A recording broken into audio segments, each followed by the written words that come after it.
Hi, everyone. I just really wanted to welcome you to this yoga break.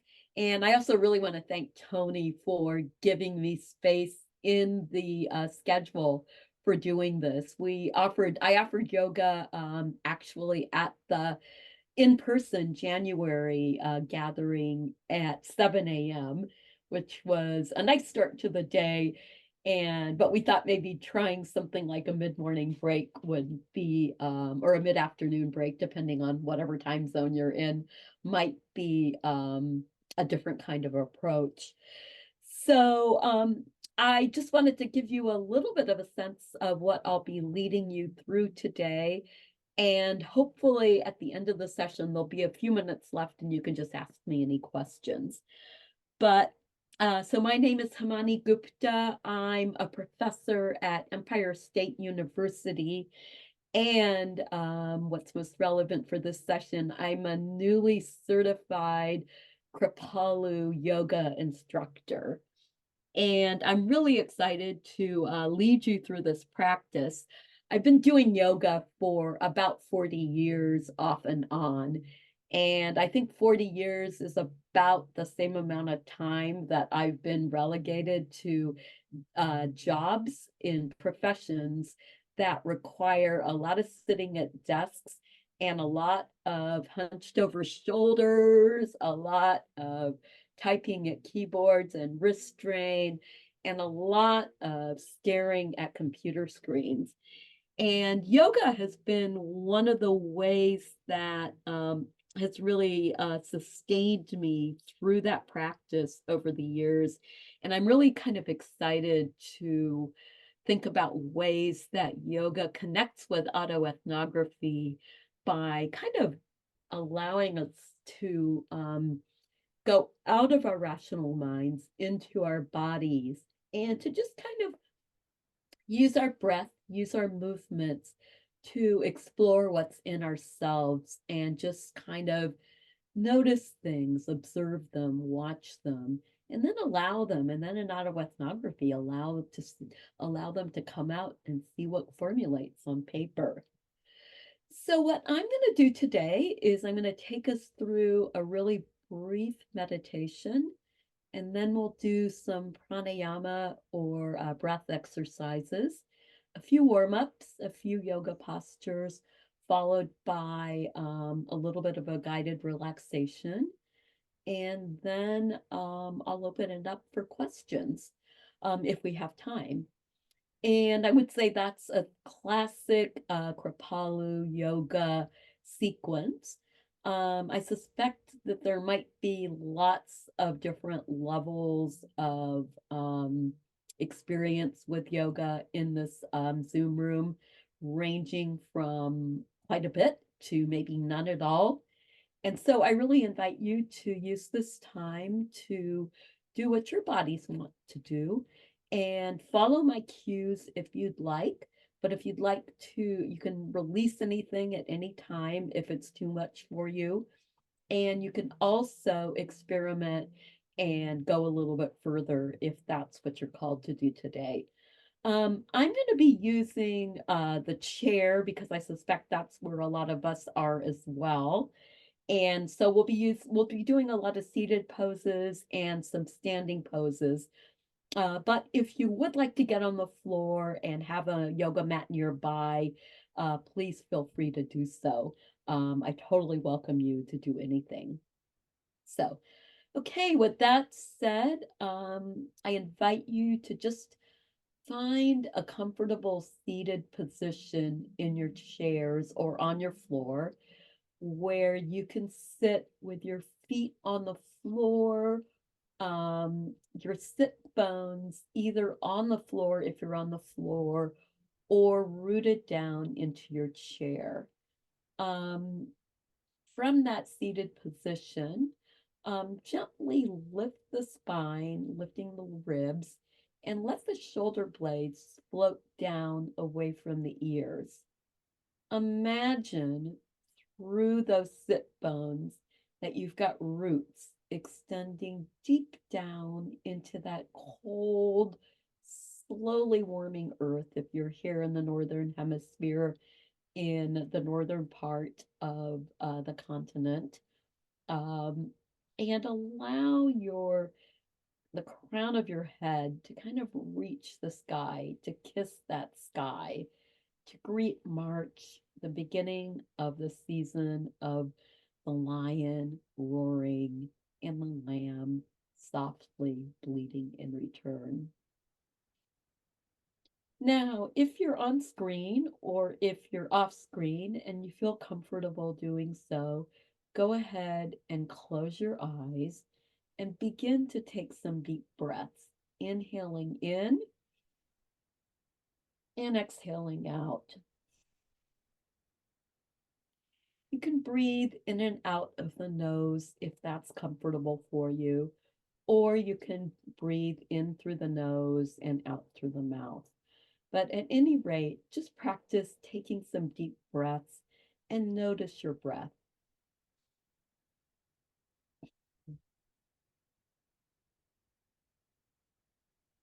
Notice the pattern as your inhale causes a rise, your exhale a gentle fall.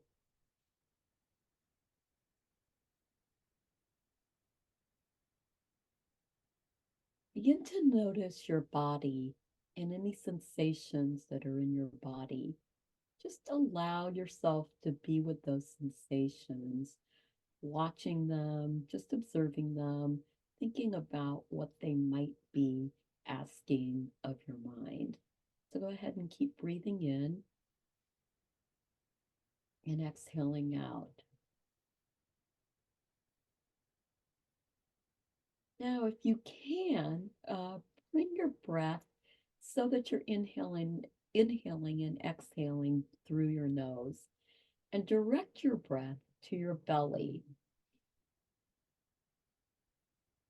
inhaling and exhaling out of the belly. And as you're doing so, notice your belly. Notice how on the inhale, the belly pushes out like a balloon. And on the exhale, how you can push it back in, bringing the belly button all the way back to the spine. Inhale out and exhale in, all the way back to the spine. So as the air goes in, the belly goes out. As the air goes out, the belly goes in, all the way back to the spine. Repeat that pattern for a few breaths. Now, on your next inhale, bring the air out through the belly and up, pushing the rib cage out and lifting up the chest, filling the entire torso with air. On the exhale, gently exhale, allowing the chest to drop, the ribs to come in, and the belly button to go all the way back to the spine. So go ahead and repeat this sequence. Belly out, rib cage out, and extending out, and chest up. Exhaling, chest down, rib cage in, belly button back towards the spine. Inhaling the belly button out and forward, the ribs out to the sides, the chest up. And go ahead and exhale.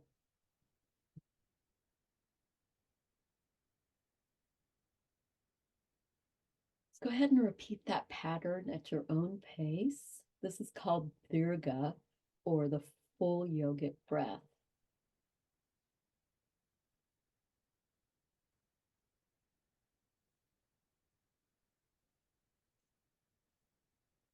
And if you would like, you can add a little bit of a sound to that breath, creating what is known as the Ujjayi breath. And to do that, you would constrict the throat muscle, the muscles at the back of your throat, and create a small hissing sound that sounds a little bit like the sound home, or a little bit like an ocean wave. So like this.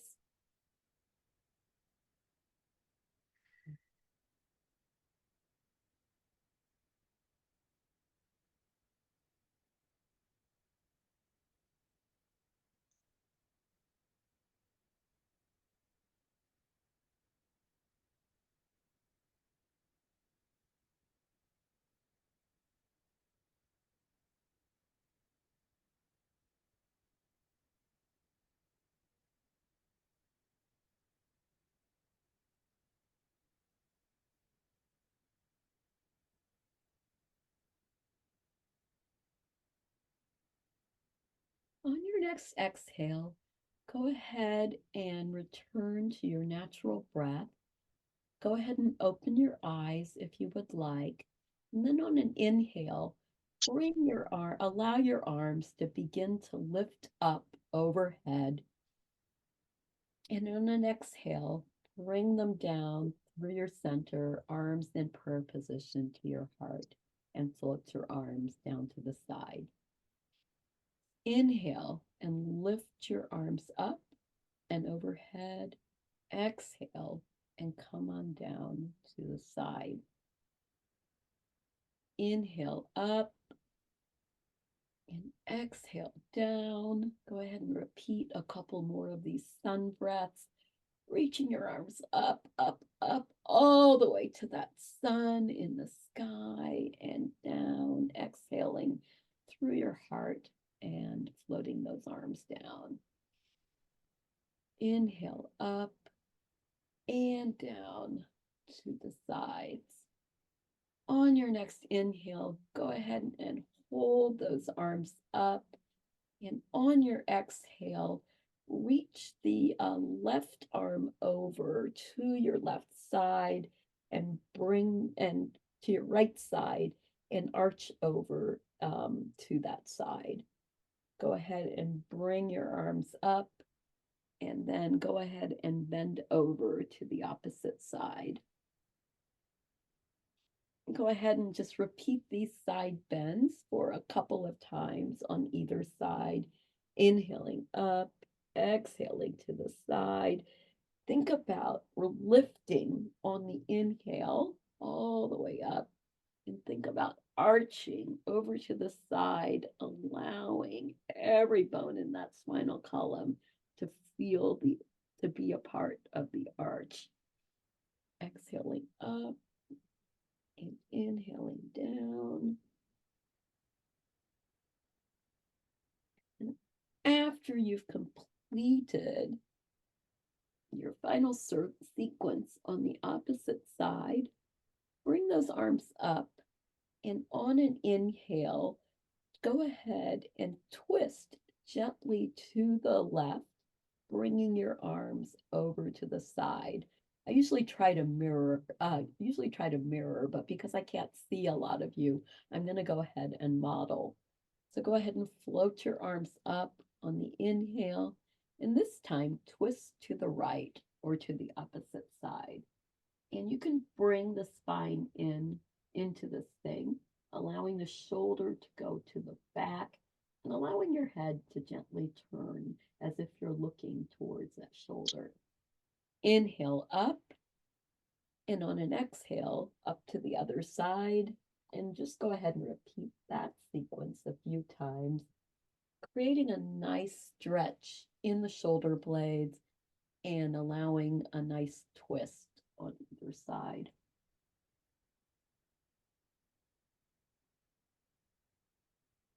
And exhaling down.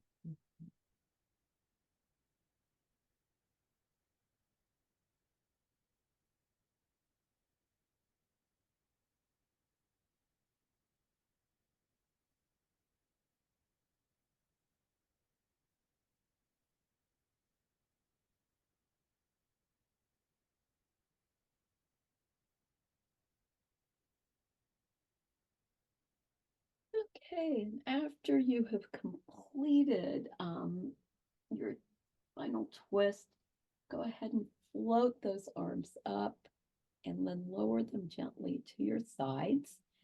And kind of, if you're on the floor and you want to do this on all fours, and I'll just demonstrate really quickly, you just come on down to all fours and we're going to do some cat cows.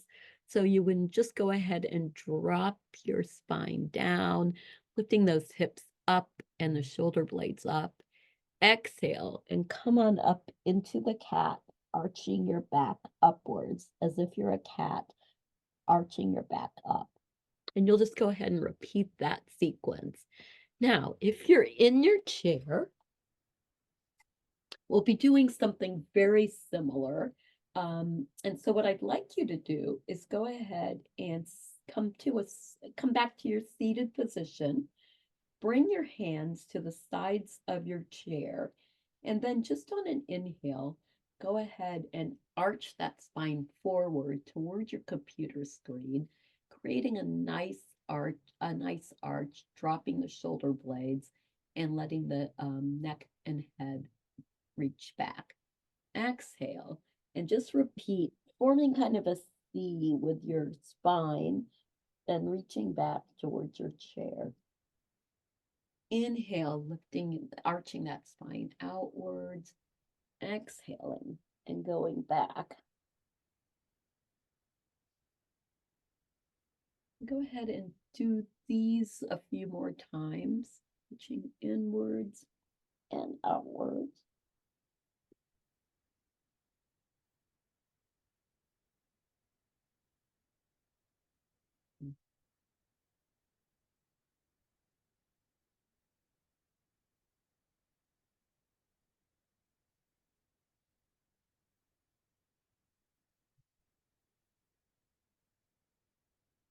After your next exhale, go ahead and come back to a seated position. And now we're just going to go ahead and stand up. I'm going to push my chair out of the way so that you can see my whole body. And then what I'd like to do next is bring bring your feet about a hip's distance apart, and keep your toes pointing forward. Maintain a slight micro bend in your knees and bring your arms out to the sides. Level out your pelvic bone, dropping your hips. Lift that rib cage up and then float your shoulder blades down. And then that same rootedness that we did earlier, imagine those roots now growing out of your feet as your balls and your heels press down firmly into the ground, and the crown of your head elongates toward the sky. This is called Tadasana, or the mountain pose. Some people say it's one of the hardest poses in yoga because we are simply standing. So just take a few deep breaths in Tadasana, the mountain pose.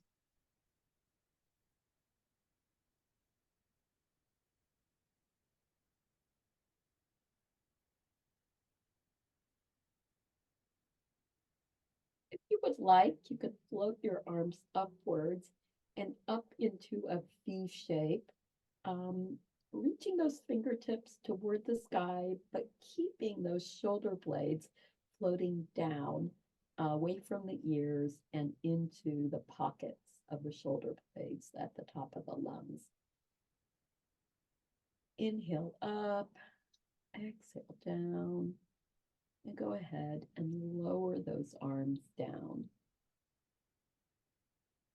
Step your feet about a leg's distance apart, and I've got my socks on. I'm going to just take a second to take them off. And if you have socks on and are on like a slippery floor, you might want to do the same.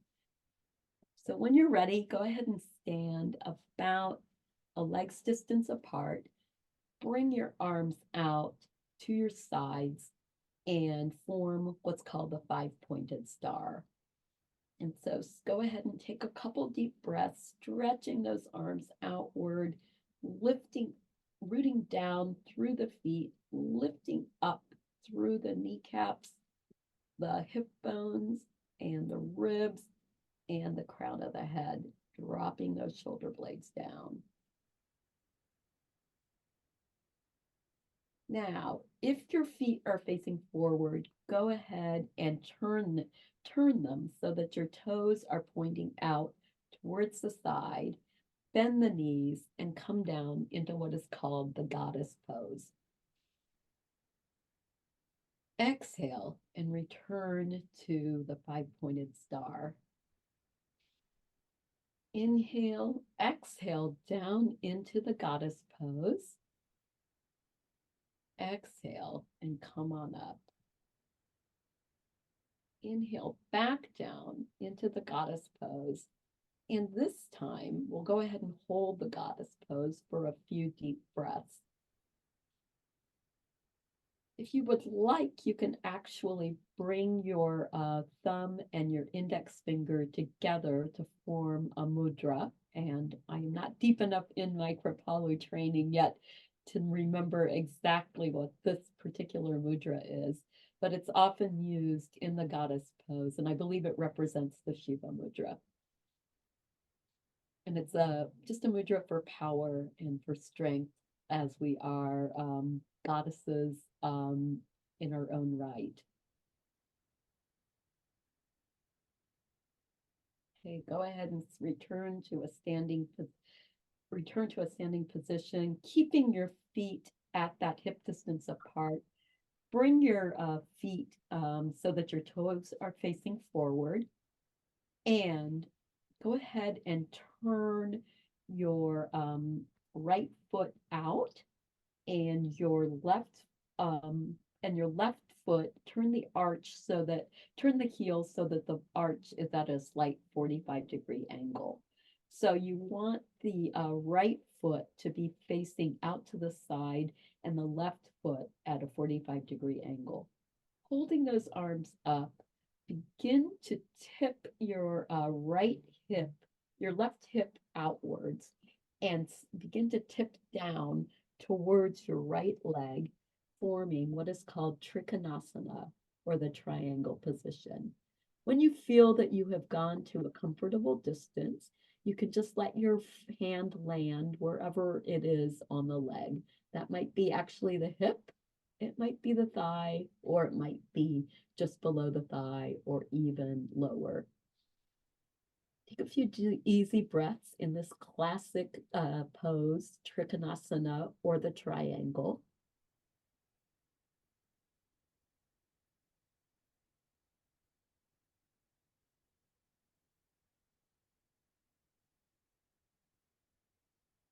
On your next exhale, go ahead and rise back up to a standing position. Turn the right foot inward at that 45-degree angle, and bring the left foot out so that it's facing to the side. And we'll go ahead and repeat this to the opposite side, arching out and tipping the torso towards the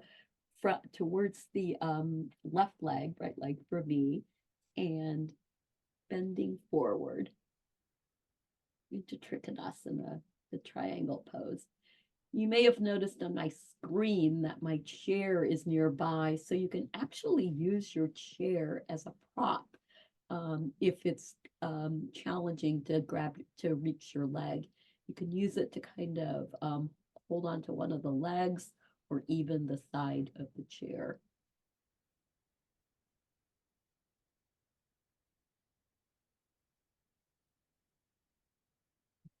Remember to breathe.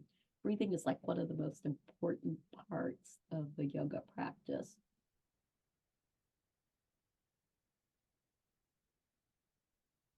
Your next exhale, go ahead and come on back up to a standing position.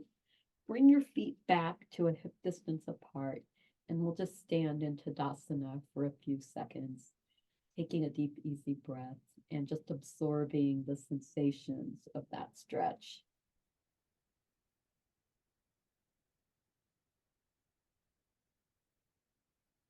Okay, bend your right leg and take the left timer for 16 minutes. Take the left leg back approximately a leg's distance apart, and then just maintaining and land on the ball of your back foot. Make sure the distance is sufficient so that your knee on your front leg is directly over your heel. Inhale, exhale, and then on an inhale, float your arms up.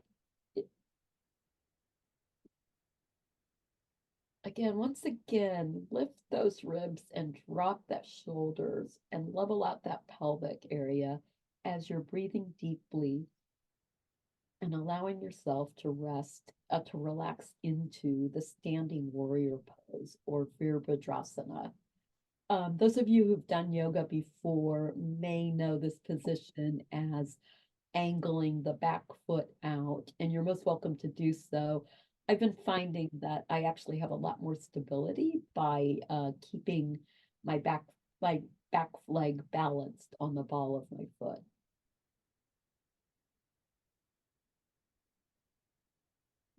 Keep dropping those shoulder blades down. I've been noticing a lot of tightness in my neck lately because I've been on a writing deadline and just I've been kind of spending a lot of time on my computer writing.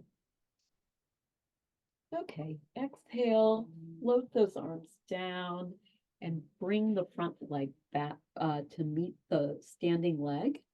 And go ahead and we'll repeat this to the other side. So bend the left leg, bring the right leg back, and landing on that ball of the foot or arching the foot out if that's your preference. And on an inhale, lift those arms up into Virabhadrasana, the warrior on the opposite side.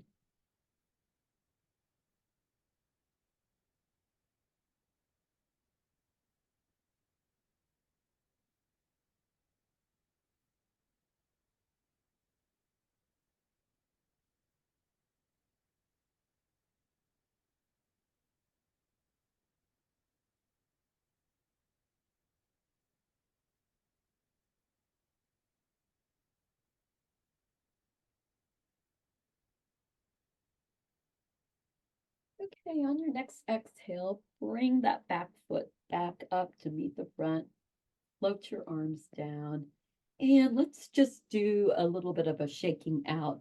Just kind of swing your arms back and forth. You can get your legs involved in this too. This is called, it's got a lot of different names. It's called empty coat sleeves, ringing the temple bell, but it's just a really good way to stimulate and kind of relax the whole body. You can get your arms kind of lightly tapping your shoulders. You can make knuckles, fists with, and let your knuckles tap your kidneys in the back. And then go ahead and come to a standing position. And we will do, and we're going to just do one balancing pose. This is a great opportunity to get the chair in the game. I know I'm going to need the chair because my balance has been a little shaky of late. So what you might want to do is stand beside your chair, keeping it handy, and shift your weight over to your left foot. And I'm going to model this one, not mirror it. And then just bring your right foot, come onto the tiptoes, and then just gently cross it over the left, bringing the knees to meet each other. Bend down and bring your arms out to the sides. Take your left arm and bring it over the right, hugging yourself, giving yourself kind of like a hug. If you are comfortable, you could try lifting your arms up to meet each other at the forearms. And you can also bring them to meet so that your palms meet. But it's perfectly acceptable to also keep them hugged like so. Now, if you really want to test your balance, practice lifting up that right foot and just balancing on your toes, and you will see wobbling happening. This is Garandasana, the eagle pose. Okay, and when your legs are starting to say, thank you, I think I've had enough, untangle your arms, release those legs, land that eagle on the mountain, and just take a couple deep breaths.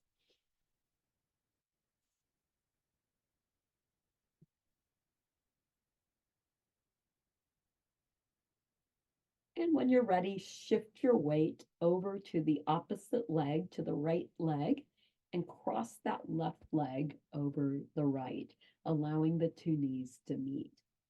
Bring the arms up and bring the right arm, this time bring the right arm over the left, giving yourself that same hug.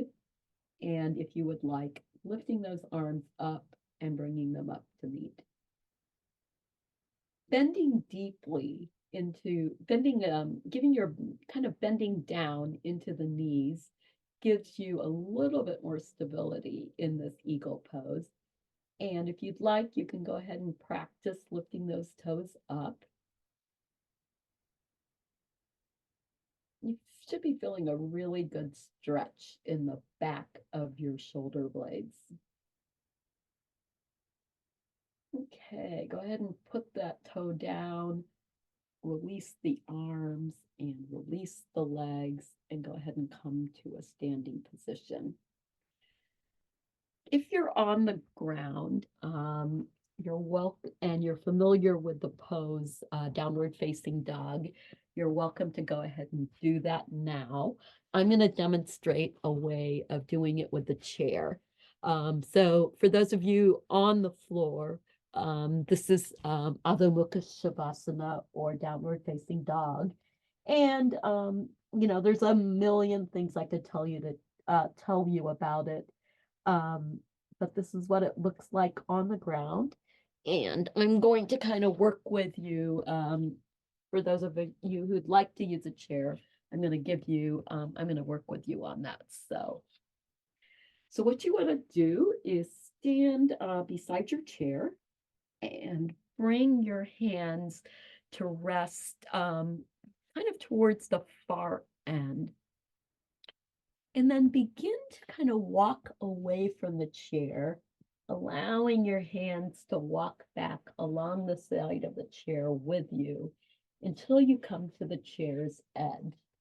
And then kind of like hold on, kind of press against that edge gently. And as you're doing so, walk the legs back and bend the knees and lift the hips up and out, away from the chair and up towards the sky. Allow the shoulder blades to hug the midline, and that'll create a really nice opening in the upper back. Breathe deeply. You can walk back further if you'd like. You can continue practicing lifting the hips. It's actually not necessary for the heels to touch the ground, and it's also not necessary for for the legs to be perfectly straight. In fact, you can often get a more beneficial bend by keeping the knees deeply or lightly bent.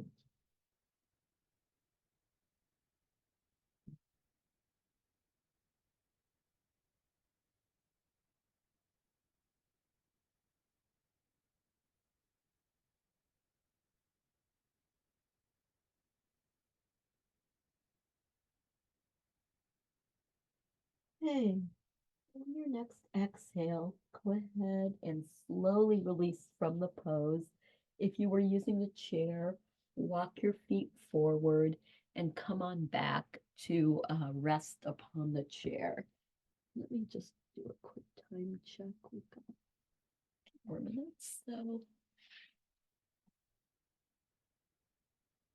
go ahead and sit back on the chair or on the floor if that's more comfortable for you.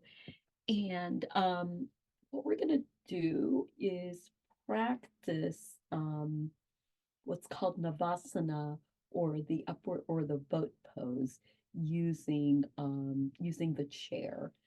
So what you want to do, when you can do this on the ground as well, is lean back slightly on the hip bones, hold the edges of the chair, or if you're on the ground, the backs of your legs.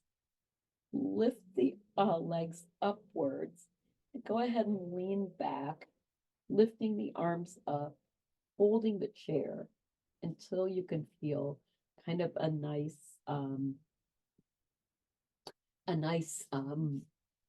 kind of quivering, for lack of a better word, in your abdomen. Go ahead and try to straighten the legs if you would like. If you feel like you can release your arms from the chair without teetering over, you can. But I think it's actually very beneficial just to hold on to the chair and lean back. Think about lifting up from the sit bones and bringing that belly button back towards the spine, dropping the shoulder blades, continuing to lift the rib cage. Breathe. And when you've had enough, go ahead and lower the feet down. And then just kind of, you can just kind of sway from side to side, move out the shoulder blades a little bit. If you were on the ground, it's often kind of nice to rock the knees back and forth.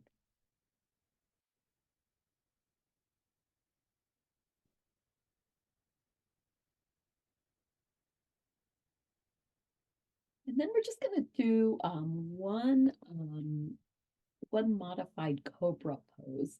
If you're on the ground, you can bring the shoulder blades, you can bring the arms all the way back. Let me actually demonstrate that real quickly, and then I'll do it in the chair.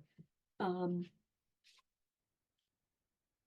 can just bring you can just lie flat on the back, bring your arms, your fingertips right below your shoulder blades, and then press your pelvic bone and the backs of your feet into the floor.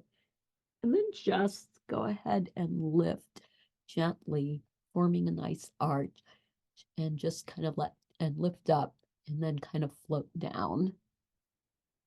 And you can do that using your breath, inhaling up and exhaling down.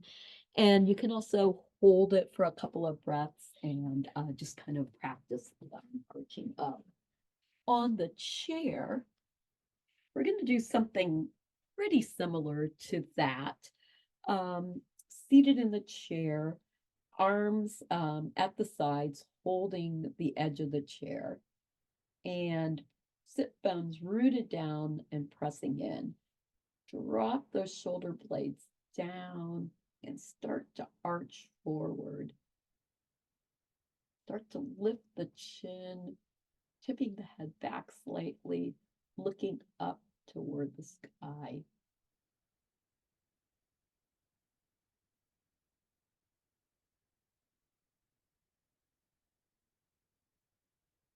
Exhale and come on back.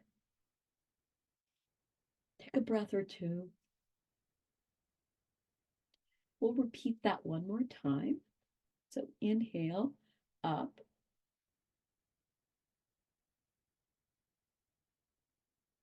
Imagine kind of the cobra just piking his head up, peeking out into this nice spring world, and exhaling down.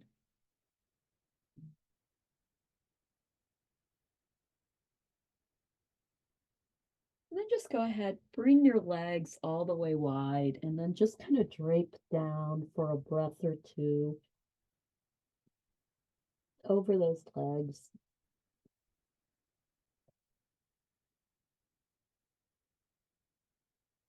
Releasing the sensations from the back. Okay, so I'm going to move us now into what's called Shavasana, or relaxation. If you're on the ground, or if you'd like to move to the ground or a sofa, you're most welcome to. If you'd like to stay in your chair, I kind of invite you at this point to just lean back.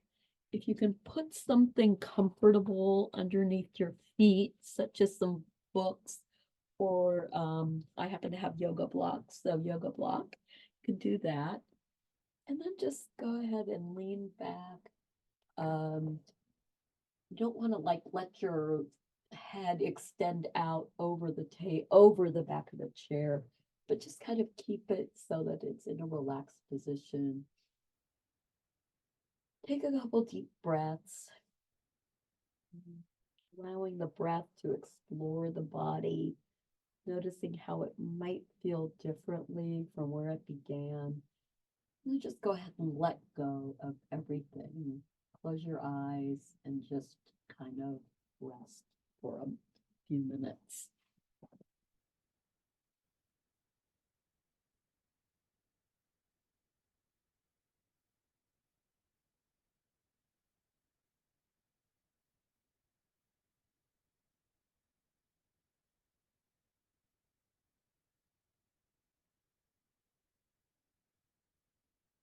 Be silent for a few minutes. It doesn't mean that I've gone away. I just want you to kind of get the full benefit of this most important pose, which is known as Shavasana or the corpse pose. And this pure benefit of it is comes from doing absolutely nothing. So just lie back and relax for a few minutes.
Okay, slowly begin to allow the body to return to its normal breathing pattern. Might want to wiggle the fingers and the toes, rock the head back and forth, stretch your arms up, your toes, your feet out. Just kind of wake yourself up, shake your body up. And when you're ready, you can go ahead and come to a comfortable seated position, whether you're on the floor or on the chair.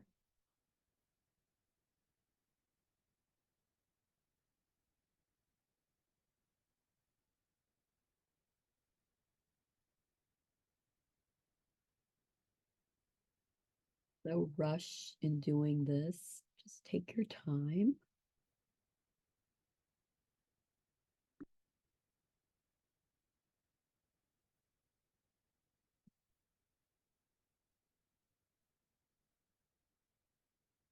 And I'd love it if you all would be willing just to turn your screens on if you feel comfortable doing so, just for a brief minute so I can see who you all are.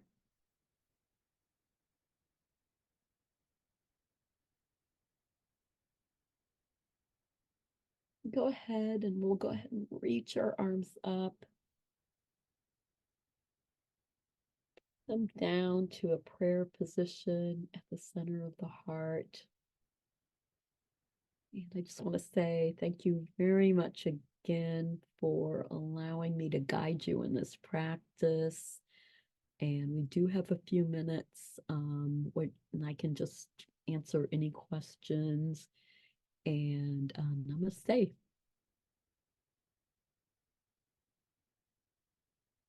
So thank you all. Feels a little odd to be opening it up for questions right after all of that, but I'm happy to do that. I'm also happy to look at anything that's in the chat. I have a question or a comment. First of all, kia ora, I'm in New Zealand and this hit exactly at 7 in the morning, so it was just a blessing. And I have a bit of a stalled yoga practice, so I was extra excited to see this as part of the conference. Do you have any advice or comments on, like, I'm dead keen. I've got all my gear, but my home practice is a bit stalled. And if you have any words of encouragement, I would really take them to heart. Yeah, so my home practice is always a huge challenge. I found finally that I do yoga best in community with others. So I really, if you do have a yoga studio, or a place that offers yoga in your area, I think it's just a wonderful way to also connect with other people and to, get out of what we do for a lot of our day. Kripalu, I don't want to, I'm just mentioning them because I'm aware of some of their offerings.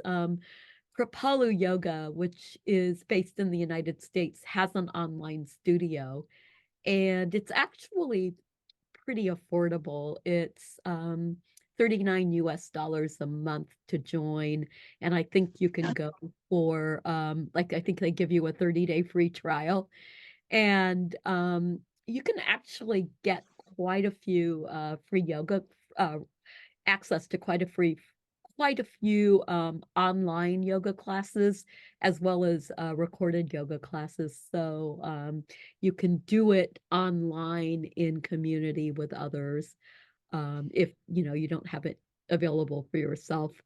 As far as Well, I, both. yeah, Sorry, I have both available and I will take those suggestions to heart. Would you please write that Kripala yoga just so I can get the correct spelling in the chat, please? it's Kripalu Yoga, and I believe the website is I'll find it. kripalu.org.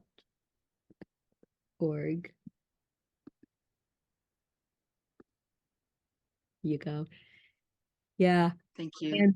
And my goal is my goal all the time is do it like first thing in the morning, try to do my own practice first thing in the morning.